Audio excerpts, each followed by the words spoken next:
Perkenalkan, nama saya Elvina Namirahman dengan peran sebagai moderator. Saya Nurfadila selaku operator. Saya Luspin sebagai pemateri 1. Saya Eka Damayanti sebagai pemateri 2. Saya Ayurada Safina sebagai pemateri 3. Saya Husnul Hatimah sebagai pemateri 4. Saya Nita Lestari sebagai fasilitator 1. Saya Sri Wahyuni Said sebagai warga 3. Saya Andira berperan sebagai warga 1. Saya Maria Angelina Bestari berperan sebagai warga 4. Saya Nur Hikmah berperan sebagai warga 6. Saya Sofia Indah berperan sebagai fasilitator 2. Saya Tendrisana Firman Saleh berperan sebagai fasilitator 3. Saya Redatul Zaidah Sahrir berperan sebagai warga 2. Saya Indah Samudraha sebagai warga 7. Saya Ruth Merewayuk berperan sebagai warga 5. Saya Linda Greni Permatasari berperan sebagai warga 8. Saya Angelika Frigia berperan sebagai kameramen. Assalamualaikum warahmatullahi wabarakatuh. Selamat pagi Ibu-Ibu. Waalaikumsalam warahmatullahi wabarakatuh. Selamat pagi. Baik, bagaimana kabarnya semua Ibu? Baik, alhamdulillah. Alhamdulillah. Nah Ibu, perkenalkan saya atas nama Elvina Namirahman sebagai moderator yang akan memandu jalannya bincang-bincang kita pada pagi hari ini. Nah di sini saya juga ada ditemani oleh teman saya atas nama Dila sebagai operator. Dan di tengah-tengahnya ibu-ibu juga ada beberapa teman saya sebagai fasilitator, yaitu ada atas nama Sofia, atas nama Ayu, dan atas nama Tendri. Nah, jadi kalau misalnya ibu-ibu ada keperluan di tengah-tengah kita diskusi atau ada sesuatu yang ingin ditanyakan, ibu-ibu bisa langsung bertanya ke samping kanan kiri ibu, ke fasilitator ya. Tidak usah malu-malu, oke? Nah, baik. Jadi untuk maksud kedatangan kami ke sini yaitu kami membawa nama mahasiswa keperawatan dari Universitas Hasanuddin. Tujuannya kami yaitu ingin berdiskusi dengan ibu-ibu terkait beberapa informasi bagaimana cara pencegahan dan penanggulangan bencana. Terkhusus kami akan bahas yaitu gempa bumi dan tsunami. Nah, di sini kenapa kami bahas gempa bumi dan tsunami? Karena seperti yang kita ketahui bahwa wilayah kita ini sangat rentan terjadinya gempa bumi, di mana gempa bumi ini juga dapat disusul dengan terjadinya tsunami. Nah, untuk waktunya itu kurang lebih 35 menit saja ibu-ibu akan terbagi 3 sesi. Sesi pertama yaitu pembawaan materi terkait gempa bumi, sesi kedua pembawaan materi terkait tsunami, dan sesi ketiga kami akan ada sedikit demonstrasi untuk mengajarkan ibu-ibu terkait bagaimana cara tindakannya kalau misalnya kita mendapat korban saat terjadi bencana gempa bumi ataupun tsunami. Nanti tindakannya itu berupa beban budaya. Bersedia jadi ibu-ibu? Iya. Nah baik, untuk mempersingkat waktu sebelum kita mulai akan ada sesi free test. Jadi di sini bukan kayak bilang lomba-lombaan siapa paling banyak yang tahu. Di sini kayak kami mau uji bagaimana pengetahuannya ibu sebelum kami memberikan materi dan setelah kami nanti memberikan materi. Nah untuk lembaran free testnya akan dibagikan oleh teman-teman fasilitator. Ya ibu?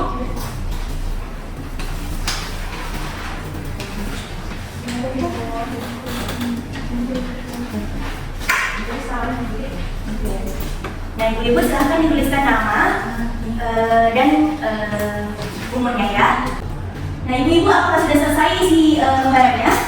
Ya, silahkan dikumpulkan ya ibu ke teman-teman fasilitator.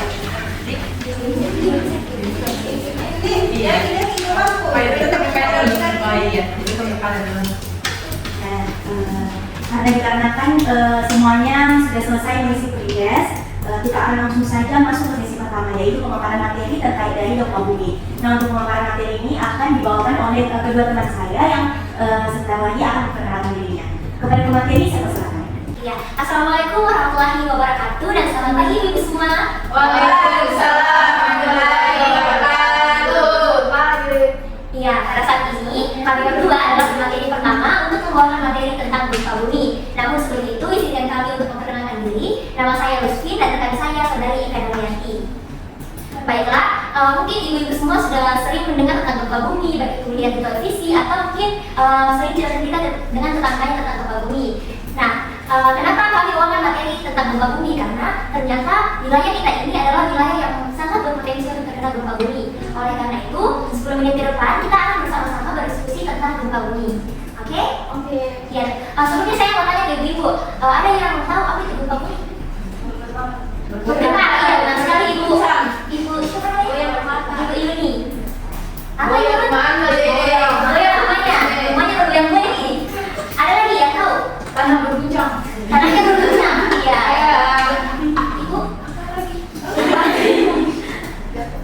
berguncang. Iya.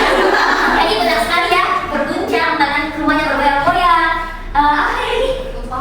Rumahnya tangannya bergetar. Iya, benar sekali yang ibu tadi katakan. Terus menurutnya ibu apa kira-kira yang menyebabkan ini terjadinya gempa bumi? Kuasa Tuhan. Kuasa Tuhan, kemarahan Tuhan. Kalau ibu Yuni, menurutnya ibu Yuni apa? Gak tahu. Tidak tahu. Mungkin di sini. Kalau mungkin Sofia bisa bantu. Iya, Ibu. Jadi sepemahaman saya itu gempa bumi bisa terjadi karena pergeseran tanah bumi. Iya. Pergeseran tanah. Kenapa pergeseran tanah? Ya penasaran kan? Makanya, ayo next slide. Nah yang pertama, benar tadi yang ibu katakan konsep gempa bumi itu sebuah getaran atau pergerakan yang terjadi secara tiba-tiba akibat adanya pelepasan energi secara tiba-tiba yang terjadi pada permukaan bumi. Jadi di sini ada yang diketahui itu getaran, pergerakan terus terjadi secara tiba-tiba. Jadi nanti direncanakan di gempa bumi itu pasti tiba-tiba. Nah, adapun penyebabnya ini terjadi gempa bumi yang pertama karena pergeseran lempeng bumi, yang kedua karena penggunaan bahan peledak, yang ketiga karena gerak lempeng bumi, dan yang keempat karena pergeseran magma. Ya, nah selanjutnya menurutnya ibu-ibu semua apa kira-kira kondisi yang memungkinkan atau yang memicu terjadinya gempa bumi ini? Menurutnya ibu Angel, kenapa tadi kamu bertanya? Kira-kira menurutnya ibu apa yang kejadian-kejadian apa yang memungkinkan terjadinya gempa bumi, pemicu gempa bumi? Lihat terus suamiku nonton di berita. Nanti tapi nggak tahu salah dengerin apa namanya pemanasan global, tapi nggak tahu benar apa tidak. Satu, karena pemanasan global dari Angel. Nggak tahu nih, maaf deh kalau salah. Tidak apa-apa ibu, dan yang salah ada diskusi sama-sama. Ibu-ibu yang lain menurutnya? Lah, ibu siapa yang ibu tadi? Becek. Ibu Becek, menurutnya ibu Becek. Itu sudah tahu. Bagaimana seperti ibu Becek? Yang lain. Yang lain.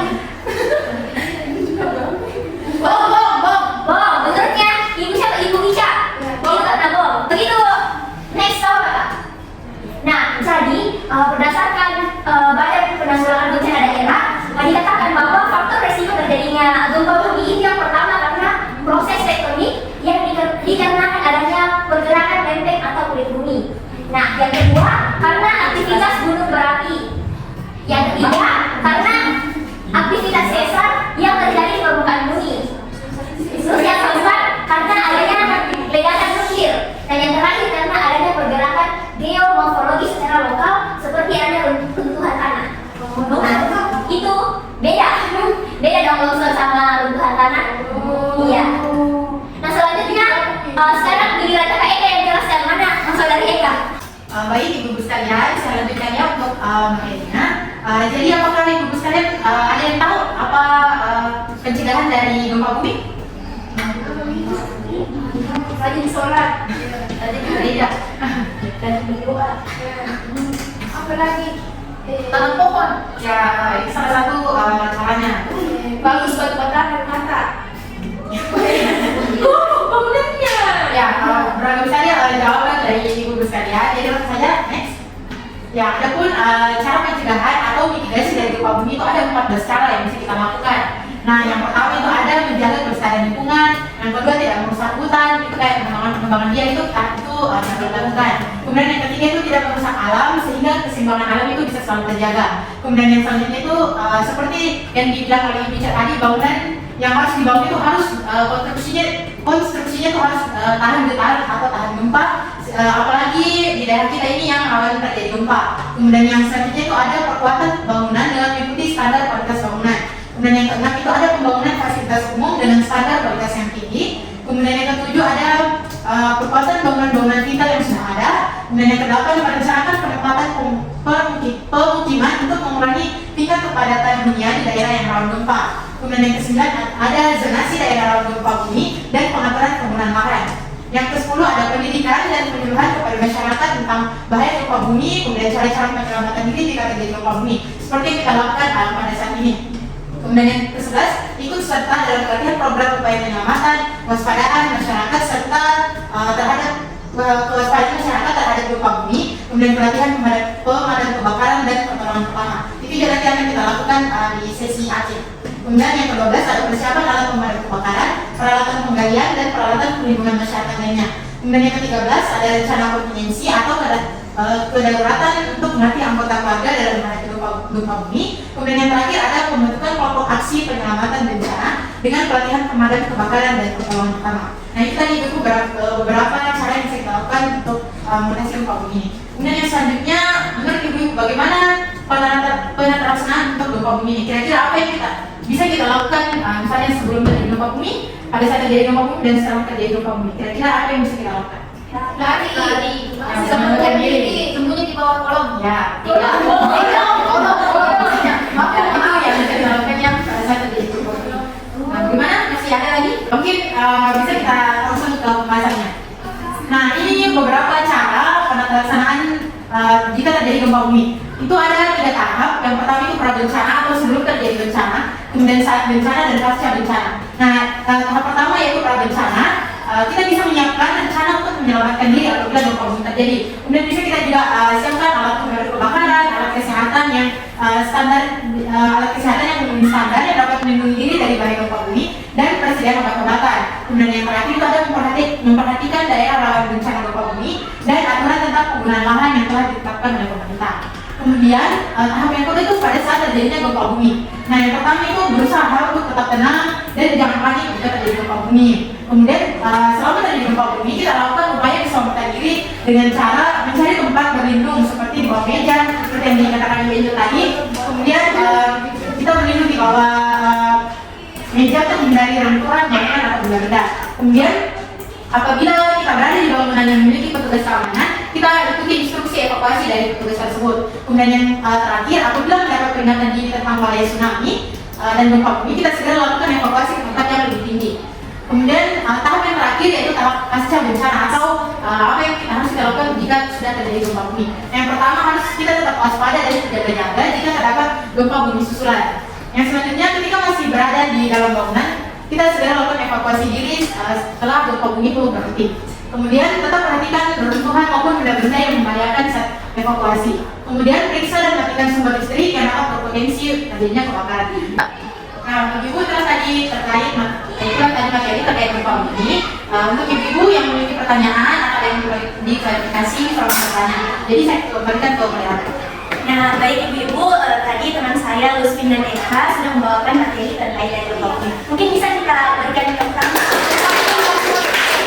Nah, saya paham bahwa selama memaparan materi tadi mungkin ada dari ibu-ibu yang memiliki pertanyaan dan ingin ditanyakan. Di sini kita buka sesi tanya jawab. Ibu bisa curahkan apa yang kiranya ibu bingung terkait gempa bumi ini. Saya buka 3 dulu untuk pertanyaan. Yang pertama, ada yang ingin bertanya ibu? Ya ibu. Iya, sabar ya. Saya persilakan dulu kepada Ibu Andira. Ya, ini tadi saya mau tanya terkait dengan gempa bumi. Bagaimana kita bisa bedakan kita gempa bumi sama gempa biasa? Karena pernah pengalaman kayak berita baru sebut orang gempa bumi. Oh, ya. Ternyata apa? Begini. Ya, ibu ya. Bagus sekali pertanyaannya Ibu Andira. Jadi karena gempa bumi ini terkait dengan sebuah getaran, terkadang jadi kayak ambigu juga. Apakah semua getaran ini termasuk getaran gempa bumi, ataukah hanya elektron depan rumah yang lagi kalau bisa dibilangkan?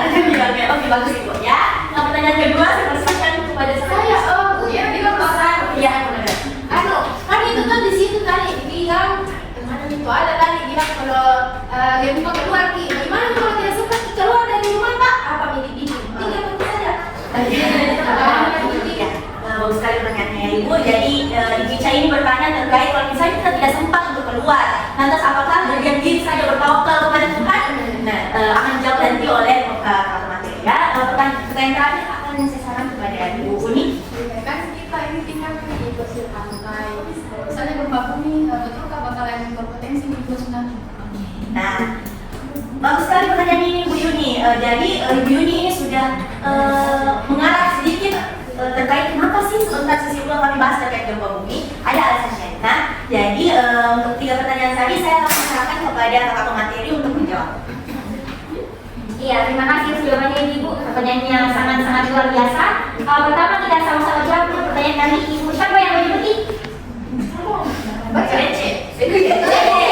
Iya, jadi pertanyaannya bagaimana cara membedakan getaran biasa dengan gempa bumi? Jadi ibu-ibu semua biasanya getaran gempa bumi itu durasinya lama.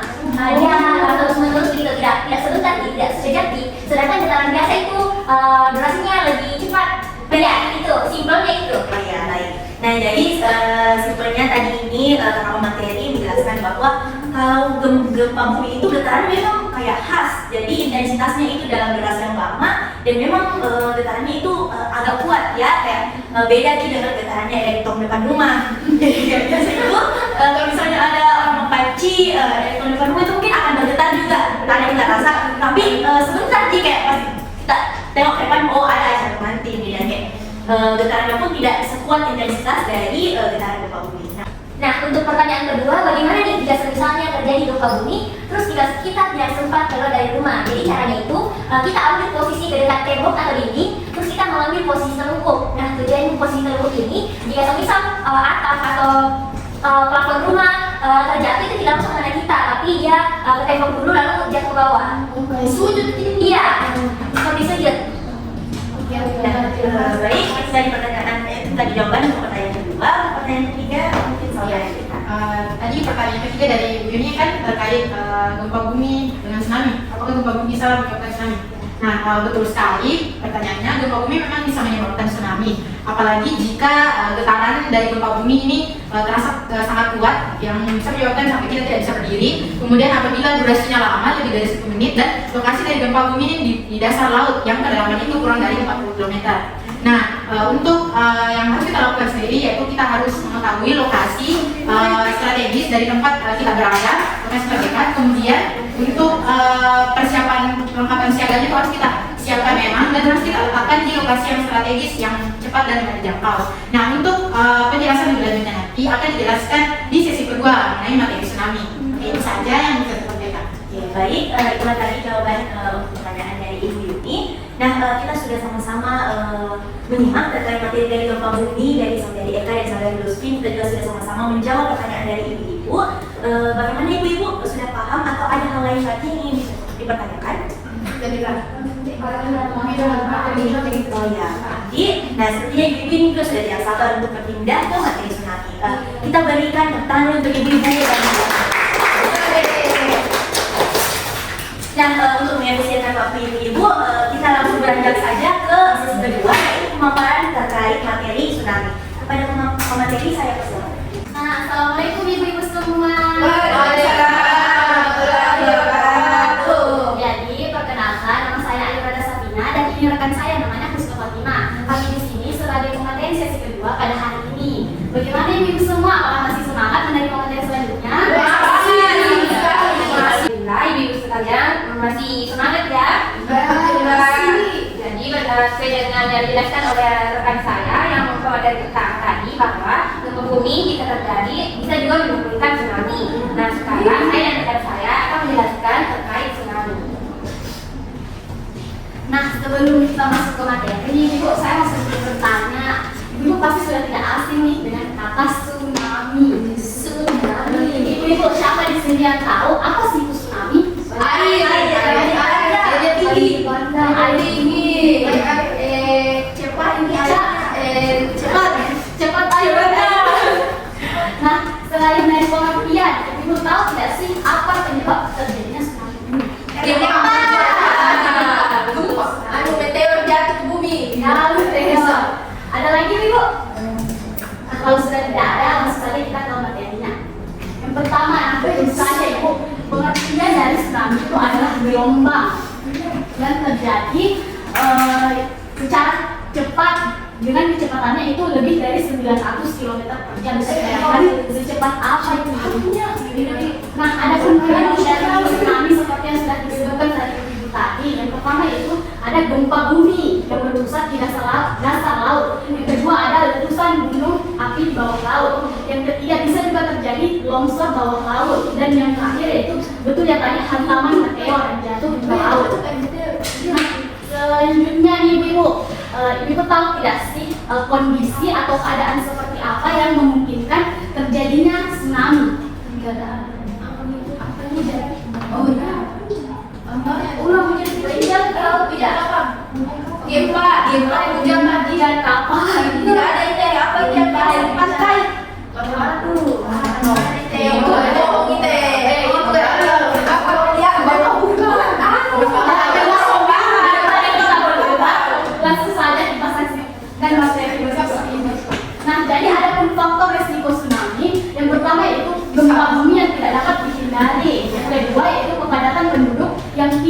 wilayah pesisir, yang ketiga kurangnya infrastruktur yang memadai dalam melakukan penanggulangan bencana, yang keempat ada jarak pemukiman dari pantai karena jaraknya terlalu dekat dengan pantai gitu, dan yang kelima ada bahaya alam dan bahaya yang dikarenakan oleh ulah manusia, dan yang terakhir ada karena interaksi lempeng tektonik yang dapat menimbulkan gelombang pasang yang sering mengalami tsunami. Nah, untuk materi selanjutnya itu kita dengarkan penjelasan dari rekan saya Ibu. Baik, ibu-ibu sekalian. Jadi kita tadi sudah dijelaskan apa itu tsunami, penyebabnya dan kenapa bisa terjadi. Nah, ibu-ibu di sini apa ada yang tahu apa yang bisa kita lakukan agar tsunami ini tidak terjadi di tempat kalian? Kan tempat ini di pinggir pantai kan tidak bisa terjadi tsunami. Yang ibu di rumah. Ya, ada lagi? Berima ke jauh dekat pantai saya. Ya, baik mungkin slide. Nah, ada beberapa yang bisa kita lakukan. Yang pertama itu mitigasi struktural dengan melakukan rekayasa. Nah, ada yang alami dan buatan. Nah, alami itu ada yang tahu itu Ibu? Alami. Nah, alami itu seperti menanam pohon mangrove itu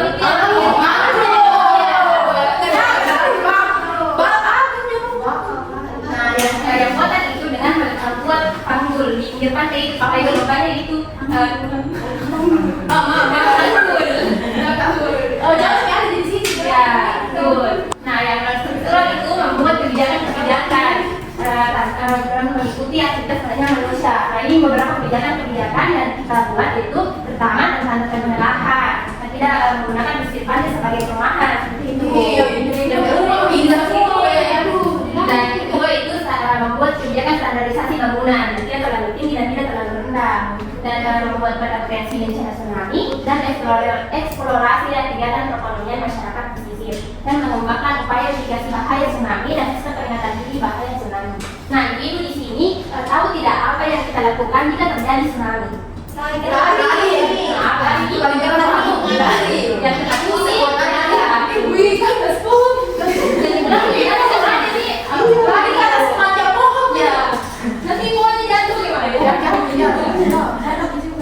Nah, betul sekali tadi Bibi yang sudah jelaskan. Nah, ada yang mau lebih jelas lagi misalnya? Nah, ada beberapa yang kita lakukan. Yang pertama itu kan awalnya tsunami itu dimulai dari gempa bumi. Nah, jika terjadi gempa bumi dan dia langsung sampai di ujung mata yang rusaknya soal gempa bumi. Dan nanti tiba-tiba ada tsunami terjadi deh.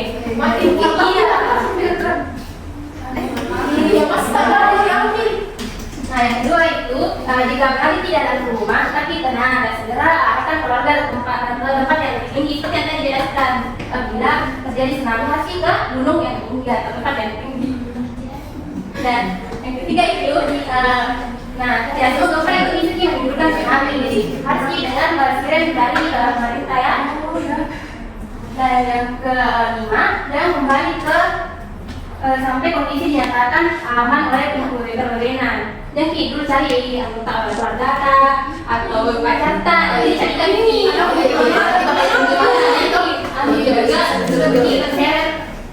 dan tsunami ini dapat terjadi beberapa kali, meski tahan tidur di tempat yang aman dan hindari melewati jembatan. Dan jika sedang melakukan evakuasi mobil atau mengalami kemacetan lalu lintas, harap segera menuju mobil dan keluar dari mobil. Tinggal dulu mobil daripada sampai meninggal kok. Itu dari ini berada di kawasan dasar arus sedang berlayar, tapi terus menavigasi dan menghindari area sekitar pelabuhan. Itu saja yang bisa kami jelaskan. Jika ada pertanyaan bisa dimunculkan ya terkait mereka kemudian. Nah, baik Ibu, tadi telah dijelaskan oleh saudari Ayu dan saudari Husnul terkait materi dari tsunami.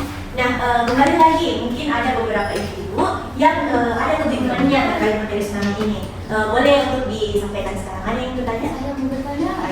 Nah, kita sudah dapat 3 penanya ya. Langsung persilakan kepada Ibu. Iya, izin bertanya, yang menjelaskan tadi bilang orang kalau tsunami pergi evakuasi di tempat yang tinggi. Tempat yang tinggi kayak gimana itu contohnya? Oh ya. Nah, jadi Ibu Angel ini agak bingung tempat tinggi yang dimaksud ini untuk evakuasi diri tempat seperti apa. Mungkin kakak materi bisa dapatkan contohnya ya. Nah, untuk pertanyaan kedua, saya persilakan kepada Ibu. Kan tadi disuruh beri di tempat tinggi. Nah, kalau misalnya tempat tinggi yang kita letak itu rapuh di bangunannya masih bisa gitu kita beli tulis itu. Nah, betul ya. Jadi seperti yang dimention tadi bahwa evakuasi diri bisa kita ke tempat tinggi. Tapi Ibu ini mempertanyakan bagaimana nih kalau misalnya bangunan tinggi yang ingin kita tempati ini sudah terlihat rapuh nih struktur bangunannya. Oke. Nah, nanti dijawab sama materi ya Ibu. Bagaimana komentarnya mungkin dijawab? Oh ya, baik, langsung saya jawab ya dari pertanyaan Ibu Angel dan Ibu Ruth. Nah, jadi pertanyaan Ibu Angel itu bangunan tinggi seperti apa yang bisa kita tempati jika terjadi tsunami? Nah, contoh beberapa bangunan tinggi yang bisa kita tempati pada saat terjadinya tsunami, misalnya itu seperti gedung hotel ataupun gedung rumah sakit yang tinggi. Tuh. Namun, saya juga sekalian menjawab ya pertanyaan Ibu Ruth. Namun, kita lihat lagi gedung ini atau bangunan ini apakah rapuh atau kokoh. Jika bangunan atau gedung ini rapuh, mungkin bisa kita cari lagi bangunan atau gedung lain yang lebih tinggi dan lebih kokoh. Karena bangunan atau gedung yang rapuh ini itu juga sangat rentan jika terkena hantaman dari gelombang tsunami. Itu. Itulah tadi jawaban untuk pertanyaan dari Ibu Angel dan Ibu Ruth. Sudah dipahami Bu atau ada yang Mantap. Nah, saya kembali bertanya kepada Ibu, ada yang ingin mengajukan pertanyaan? Oh iya. Kepada Ibu, silakan sampaikan namanya dulu. Jadi saya punya pernah lihat itu iklan di Facebook bilang ada tes siaga bencana. Apa itu? Oh iya. Jadi Ibu Hikmah ini dapat informasi dari postingan Facebook terkait tas siaga bencana. Nah, kita kan sekarang tahu lagi bahas tentang bencana, mungkin bisa ke materi jelaskan terkait itu. Ada lagi yang ingin bertanya? Ibu, silakan. Pertanyaanku sambungan aja dari Oh pertanyaan. iya. Jadi ini tas siaga bencana kapan manusia disiapkan? Oh iya. Oke. Nah, berkaitan tadi dengan pertanyaan sebelumnya, Ibu Inka juga ingin mempertanyakan bagaimana ini tas siaga bencana kan sebaiknya dipersiapkan. Apakah bencana nih baru kita siapkan atau bagaimana? Kepada pemateri saya persilakan. Baik, terima kasih atas pertanyaannya. Ini sangat bagus sekali. Nah, tas siaga bencana ini harus dipersiapkan dari sekarang. Nah, isi tas siaga bencana ini ada kotak ketiga sederhana, senter, dan kertas cantik, serta baterai cadangan. Nah, ini harus dipersiapkan mulai dari sekarang dan setiap rumah harus memiliki tas siaga bencana ini karena kita tidak tahu kapan bencana ini bisa terjadi. Nah, itu tadi jawaban untuk pertanyaan dari Ibu Hikmah dan Ibu Inka. Apakah dapat dipahami? Telah selesai sesi pertanyaan untuk materi tsunami. Selanjutnya kita akan beranjak kepada materi 1 dan 2, mungkin bisa bergabung di sini. Nah, selanjutnya kita akan masuk ke sesi ketiga, di mana di sini kita akan mendemonstrasikan salah satu penanggulangan ketika terjadi bencana gempa bumi ataupun tsunami. Telah berakhir tadi sesi pemaparan materi terkait dari gempa bumi dan tsunami. Nah, kita langsung masuk saja ke sesi terakhir, di mana kita akan mendemonstrasikan salah satu cara penanganan ketika ibu-ibu mendapatkan korban dari bencana gempa bumi ataupun tsunami. Di sini tindakannya adalah buat bidai, yaitu untuk membantu korban yang misalnya terjadi patah tulang, keseleo dan sebagainya. Nah, untuk dari ibu-ibu mungkin ada yang bersedia jadi relawan, kita sama-sama belajar di sini. Saya mau Oh iya, nah atas nama ibu siapa? Oh iya, boleh. Nah, Ibu Winda sebentar kita akan sama-sama belajar. Namun saya persilakan dulu kepada Pak. Ya, baik Ibu Winda, di sini nanti saya bersama dengan saya fasilitator Ayu akan mempraktekkan mengenai obat bidai. Nah, setelah kami mempraktekannya nanti Ibu bisa ikut juga mempraktekannya. Nah, jadi kita mulai ya Ibu. Mungkin Kak Ayu boleh maju. Ibu, itulah tadi demonstrasi yang telah dicontohkan oleh para materi dan fasilitator, juga telah dicontohkan kembali oleh Ibu Winda. Mungkin boleh tepuk tangannya.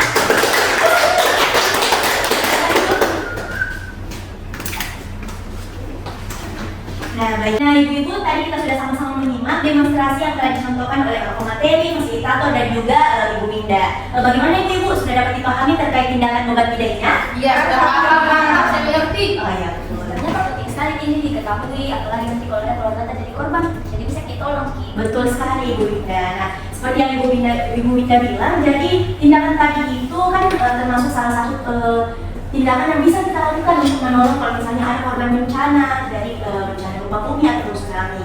Nah, tindakan tadi bisa ajarkan juga kepada kenalannya, tetangga, atau keluarga supaya kayak terulang-ulang terus dan bisa tetap tinggal di ingatannya ibu-ibu. Dan kalau misalnya nanti dibutuhkan itu tindakan, bisa saling menolong.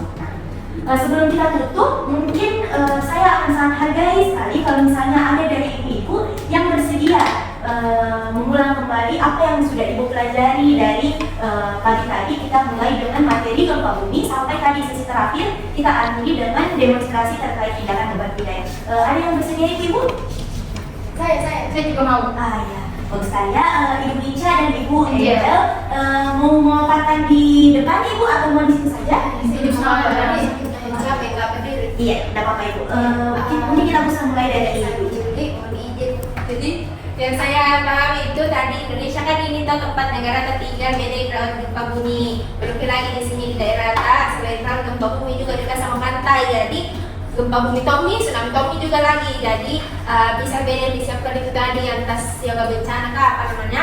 Yang isinya itu P3K, berkas-berkas, senter, meterai dan lain-lain. Bagus sekali Ibu ya. Ibu Angel ada yang ingin ditambahkan? Saya tambahkan sedikit Ibu Ica. Saya mau tambahkan karena tadi pertanyaan itu terkait tsunami, jadi bukan tambahan terkait tsunami juga. Apabila tadi pada saat terjadi tsunami, kita harus mengevakuasikan diri kita ke tempat yang tinggi atau pada bangunan yang tinggi. Tapi harus diingat, bangunan tersebut itu harus kokoh, tidak boleh rapuh. Sama saja kalau rapuh, terkena tsunami, runtuh, kita juga terjadi kecelakaan. Itu saja. Wah, bagus sekali. Mungkin boleh kita kasih tepuk tangan. Nah, alhamdulillah Ibu sudah selesai sesi pemaparan materi dan demonstrasi. Kami juga sudah bagus sekali jawabannya Ibu Ica dan Ibu Angel. Mungkin bisa kita beri tepuk tangan dulu. Alhamdulillah telah selesai dari pagi. Kita mulai dengan materi gempa bumi sampai terakhir kita sama-sama demonstrasi terkait tindakan dari Debat Budaya. Nah, tadi juga Ibu Ica dan Ibu Angel sudah memaparkan apa sih yang dibahas selama 25 menit ini. Namun sebelum saya tutup, mungkin kita bisa isi kembali lembar podcast untuk kami tahu, sekedar untuk kami tahu apakah ibu-ibu ada peningkatan pengetahuan setelah kami berikan materi. Jadi tidak hanya di sini ibu bilang siapa paling tinggi nilainya dan sebagainya. Jadi kayak kami mau melihat apakah kami berhasil memberikan ibu-ibu sebuah informasi. Kakak fasilitator mungkin bisa dibagikan kembali. Jadi soalnya sama saja ya Ibu, silahkan diisi berdasarkan pengetahuannya Ibu. Tidak perlu saling contek-contek ya Ibu.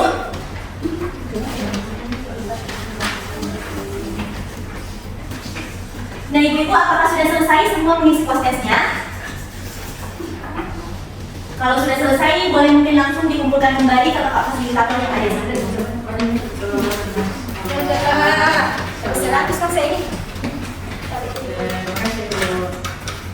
Nah, alhamdulillah kita sudah berakhir dengan pengisian postes. Ini juga menandakan bahwa kegiatan kami selaku mahasiswa keperawatan Universitas Hasanuddin sudah selesai kepada ibu-ibu. Saya harap dengan adanya kegiatan yang kami laksanakan ini bisa membawa sedikit kebaikan manfaat kepada ibu-ibu. Saya sangat berterima kasih kepada ibu-ibu yang telah menyempatkan waktunya hadir dalam kegiatan ini. Semoga kedepannya apa yang kami sampaikan bisa diterapkan di kehidupan sehari-harinya ibu-ibu. Saya moderator atas nama Elvina Rahman, kami undur diri mewakili teman-teman saya. Sekian, wassalamualaikum warahmatullahi wabarakatuh.